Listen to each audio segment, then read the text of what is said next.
Many of you in this chamber and my predecessor are promising to pass a national ban on reproductive freedom. My God, what freedom else would you take away? Look, it's a decision to overturn Roe v. Wade. The Supreme Court majority wrote the following, and with all due respect, justices, women are not without electoral power. Electoral or political power. You're about to realize just how much you were right about that. Those bragging about overturning Roe v. Wade have no clue about the power of women. But they found out when reproductive freedom was on the ballot. We won in 2022 and 2020, and we'll win again in 2024. With all due respect, justices, I think that was added because they were so close. And that line from their own opinion, women are not without power. That was an impassioned President Joe Biden confronting, literally, the conservative Supreme Court justices and assembled Republicans in the chamber last night, highlighting the issue that the GOP is most afraid of ahead of the 2024 election and beyond, frankly. Their role, their choice to overturn and do everything in their power to make sure that it would be overturned, a woman's right to choose, Roe v. Wade. And as the president put it last night, the other freedoms they're aggressively pursuing next. The table's back with us. This might not have been, the soundbite moment, but this is a structural political issue. Is Biden and Harris's biggest strength, and Trump and whoever he picks biggest weakness?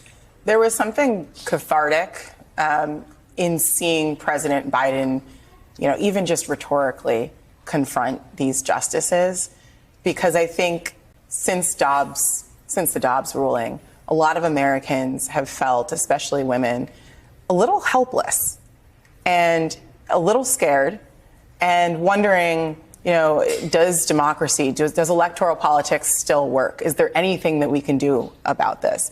And I think it was cathartic to see the president of the United States say, give me a Democratic Congress and I will make Roe v. Wade the law of the land. We actually do have elections in this country, and electoral politics should matter, not simply gerrymandering, trying to keep people from voting through various forms of suppression or a conservative-packed Supreme Court, and that the voters will actually and should have the final say. And I think that really was in keeping with his theme last night of this is still a democracy. And we're going to act like it. We're going to fight for it. And I'm going to I'm able to do that. And I think that was really encouraging. And I believe that there will be voters who will see that and say, wait a second, we could make Roe v. Wade law? Mm-hmm. Yes, there are things that you can do through the democratic process. I think Trumpism is really focused on making Americans feel like nothing matters, like people's votes don't matter. Mm-hmm. And it's just not true, or they wouldn't be trying to take our votes away. I think that's absolutely right. I also think when you look at the failures in deep red corners of the country, it's Trump's own coalition voting against abortion bans. I mean, this pressures Trump more than perhaps any other issue. I think there are probably, and I'll have to look at this, all the pollsters I've ever worked with are probably cringing that I'm about to make a poll